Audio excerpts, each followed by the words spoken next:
Blessed morning, IPN family. Ang devotion po natin for today is Psalms 119, verse 113 to 120. Napakaganda po ng ng verses na ito. Sige po, bago po tayo magsimula, let us open this in prayer. Father God, we praise your holy name, Lord God. Thank you, Lord God, for releasing, Lord God, wisdom, Lord God, sa bawat isa sa amin na maranasan namin, Panginoon, Lord God, yung tinuturo mo, Lord God, yung instruction mo, Lord God, sa bawat isa sa amin. Release, Lord God, sa bawat puso namin, Lord God, the spirit, Lord God, of obedience, Lord God, about your law, about, Lord God, your words, Panginoon, na ayun po, Lord God, ang siyang magtagumpay, Lord God, sa mga buhay namin, at hindi po, Lord God, yung mga carnal ways namin, sa mga on our own, Lord Jesus, desire or will, Panginoon. We want your agenda today and we submit everything to your will. In Jesus' name I pray. Amen. Yun po. Dito po sa Psalms 119, verse 113, sabi po dito, I hate the double-minded, but I love your law. Kasi po, minsan po, di ba po yung mind natin, polluted siya, napaka-negative yung naiisip, or mga bad things yung naiisip po. Dito kasi ang nagsulat po kasi nito is si David. Napaka-powerful talaga ng mga words, mga psalmist. Kumbaga yung psalms na sinulat niya napaka-powerful kasi parang tinuturuan ang bawat isa sa atin kung paano tayo lumakad. Kasi yung yung word po ni Lord, ayun po yung light on our feet and the lamp in our path. Ayun po yung nagsisibing liwanag para ma madaan na natin yung mga pagsubok na yan na hindi tayo basta-basta nasi-shake at marating talaga natin yung pinaka-purpose po natin. Kaya kailangan na everyday, mahalin talaga natin yung salita ng Panginoon. Hindi to mawaglit sa natin. Pag may mga trials tayo, mga testing tayo nararanasan, ito yung magiging strength natin. Ito yung pinaka-weaponry natin para makaalpas sa mga trials na yun. Kaya wag po tayo basta-basta na nagpapaapekto sa mga nakikita ng mata natin o sa naririnig natin kasi minsan kasinungalingan niya ng kaaway. Tapos sabi niya dito, 114, You are my hiding place and my shield. I hope in your word. Kasi nagkakaroon sila ng intimacy ni David, sila ni Lord. Kaya alam na alam ni David yung mga salita ng Panginoon. Na lagi niya dinideclare na si God yung pinaka-protection niya sa mga, kasi di ba may time na parang hinahabol si David ni Saul. Tapos pinipilit niyang magtago. Minsan nagtago siya sa cave na grabing hirap yung nararanasan niya. Still, nag-stand pa rin si David sa kung alam niya kung ano yung, alam niya kung sino siya, alam niya kung ano yung meron siya. Ang tanging pinahawakan lang niya is yung word ni Lord. Tapos, dinideclare niya sa mga, sa mga nag-aano sa atin, ng mga negative, nagbabato sa atin. Minsan kasi, words yan ng kaaway mga ini-inject sa atin, hindi natin kaya yan, hanggang dyan ka na lang, hanggang ganito na lang mangyayari sa'yo, wala kang patutunguhan. Diba, yun yung mga negative ng binabato sa atin ng kaaway. Kaya kailangan, gamitin natin yung salita ng Panginoon. Sabi niya dito sa 115, Depart from me, you evildoers, for I will keep the commandments of God.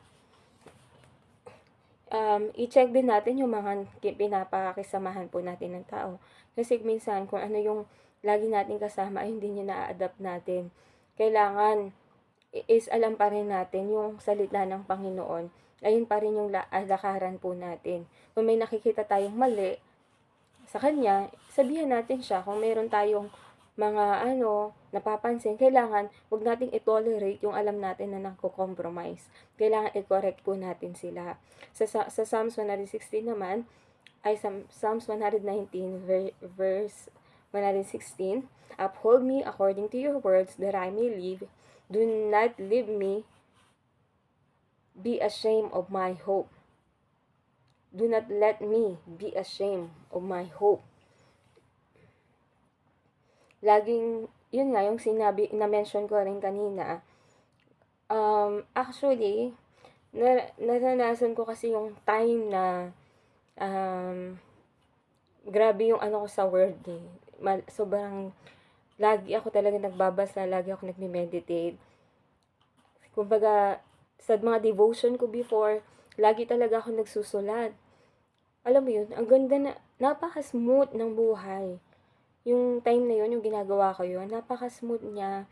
Sobrang saya lang, full of joy ka, full of peace. Kumbaga, wala kang masyadong, kumbaga, pag mayroong dumating na problema, hindi ka affected.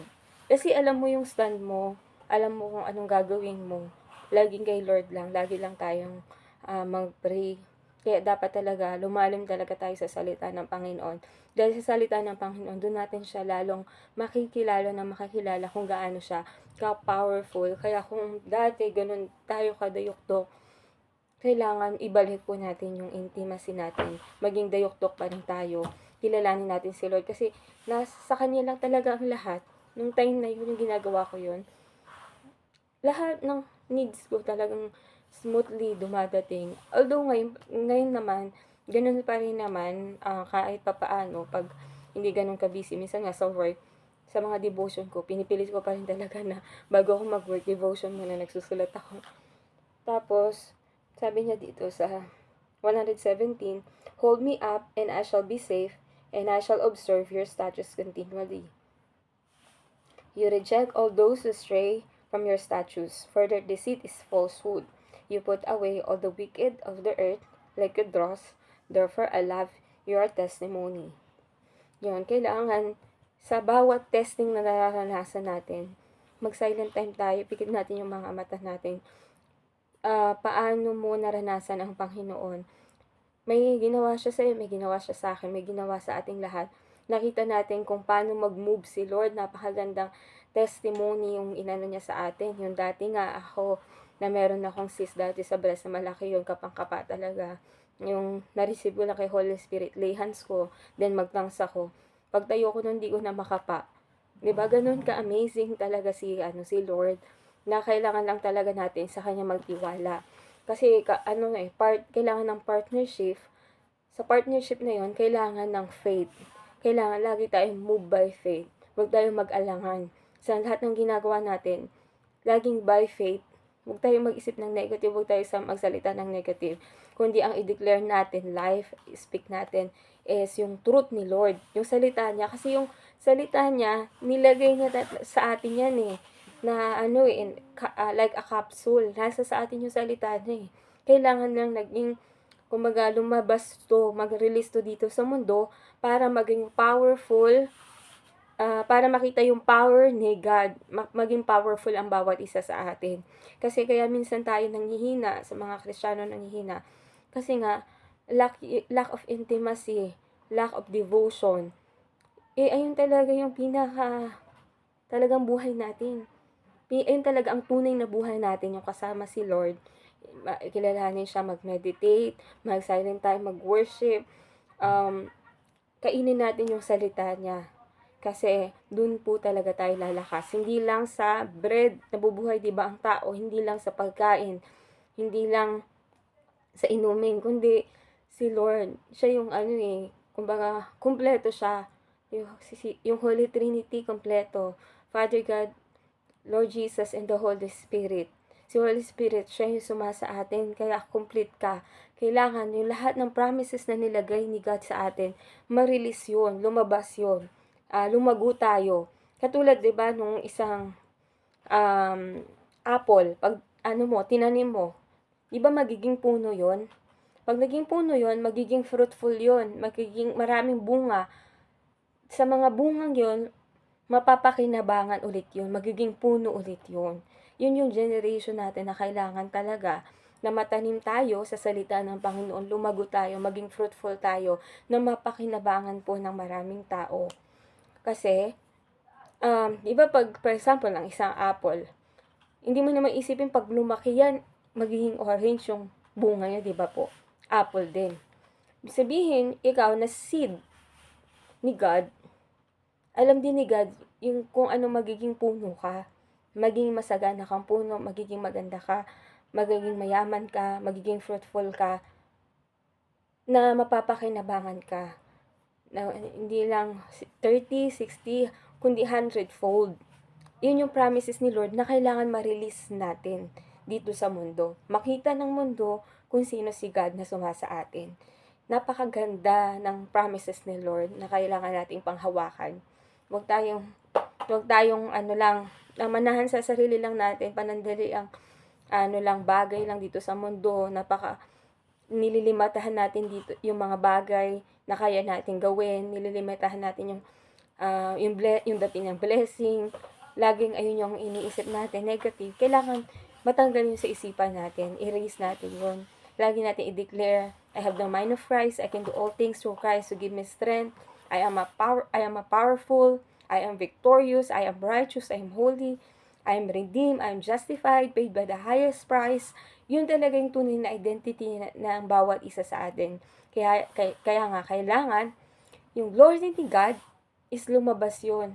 Mag-shine talaga sa bawat mukha natin. Huwag nating bigyan ng limit yung kayang gawin ni God. Always be faithful. Maging faithful tayo. Kung ano yung sinabi niya, kahit na hindi mo maintindihan, naguguluhan ka, ano ba yung sinasabi ni God, gawin mo pa rin. Kaya di ba minsan may pera ka, magkano na lang pera mo, 100 na lang. Tapos sinabihan ka pa ni Lord, bigay mo yan kay ganito. Tapos di mo ginawa. Di ba? Disobedience yun. Hindi mo pa makikita yung blessing niya. Pero pag sinabi ni God, kahit na yun na lang pera mo, 10 piso na lang, ibigay mo pa rin. Dahil alam mo kapalit nun, 1,000 ang kayang ibigay sa'yo ni Lord. Basta, maging obedience lang po tayo sa lahat ng instruction ni Holy Spirit sa bawat isa sa atin. Kahit simple lang yan, sundin po natin. Pag sinabi niya makipag-usap ka sa di mo kilala, mag-share ka ng word, gawin po natin. Dahil si Lord naman yung nagbigay sa atin ng power para magawa ang lahat ng yun. Ang kailangan lang is acknowledge natin. Diba yung sabi niya sa Isaiah 61, the Spirit of the Lord is upon me to bring good news to the poor, to set liberty the captives, and set free the oppressed. Gagamitin tayo ni Lord para ma-deliver yung mga tao, kumbaga ma-release sila sa jail, at makalaya sila, nakatulad natin malalaya sa presensya ng Panginoon, malayang magpuri, malayang magsamba, malayang manalangin, malaya sa mga bagay na gustong ipagawa sa atin ng Panginoon. Ayun lang po.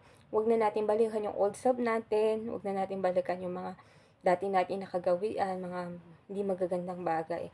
Kundi, mag-stay lang tayo sa presensya ng Panginoon. Dahil sa presensya niya, there's a liberty, there's a victory, there's a freedom, and there's a righteousness. Yun lang po. Sige, marami pong salamat sa pakikinig po ng Take 15.